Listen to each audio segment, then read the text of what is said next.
Hi, so today we are going to be talking about modular arithmetic.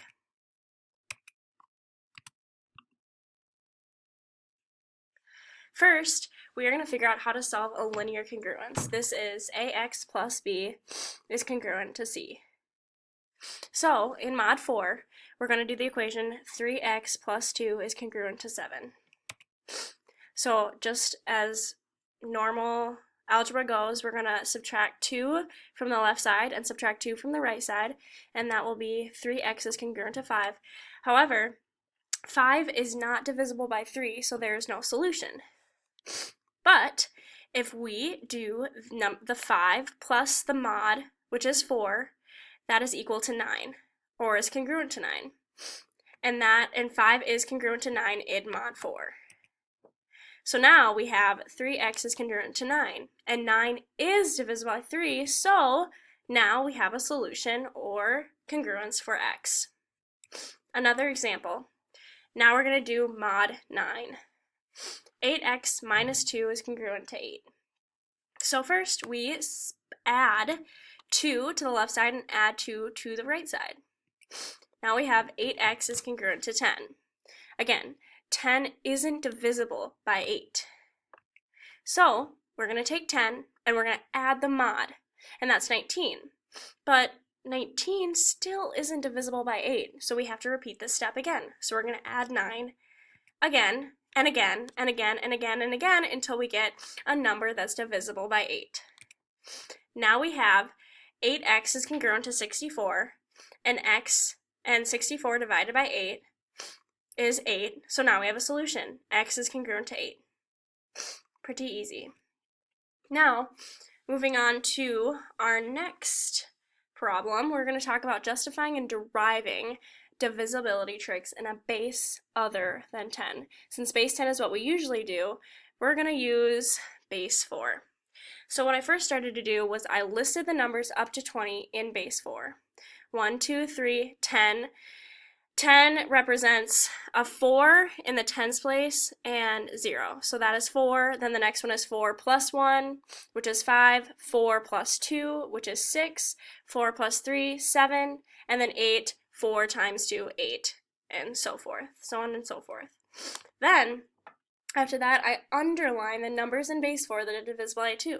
Those are 2, 10, 12, but actually 5, or actually 6, 20, which is 8, 22, 10, 30, 12, 32, 14, and 40, which is 16. 2 and 0 in the ones place indicate it is divisible by 2. If you notice, 2, 10, 12, 20, 22, 30, 32, and 40, they all have a 2 or a 0 in the ones place, and it's a pattern. And we can tell that all of these numbers are divisible by 2 by just having those two numbers in the ones place. We can also keep this in mind that in mod 2, any number that is divisible by 2 is represented as 0. So d2, d1, d0, b is divisible by 2. d1, d2, d0 equals 0 in mod 2. So if all of the numbers, if d2 and d1 are equal to 0, and so is d0, it will be 0. It will be divisible by 2.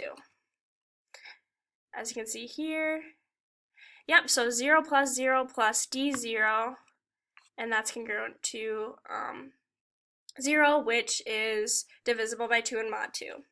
Alright, here's an example of what we just did. So I took a number 146, and I did its congruent 2, and then I set this up.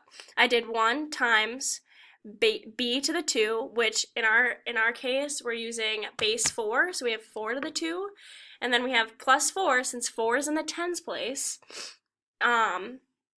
times our base to 1, plus 6, which is our last number in the ones place. So then we do the math and we figure out 0 plus 0 plus 6. Now we erase the zeros. 146 is congruent to 6. Now, since 6 is 0 in mod 2 and represented in 12 in base 4, and that's represented as the number 12, and we also notice that 2 is in the ones place, all of these things show us that it is divisible by 2. Another example. 135 is congruent to 1 times our base 2 plus 3 in the tens place times, that should be 4 to the 1 plus 5, which is in our ones place. So we do that and we have 0 plus 0 plus 5. 135 is congruent to 5. Now, 5, this doesn't work because 5 is not 0 in mod 2. And because it's not divisible by 2, and in base 4, 5 is shown as 13, we can see that in base 4, 13 doesn't have a 0 or 2 in the ones place. So that's another indication that that number is not divisible by 2. Thank you so much for listening.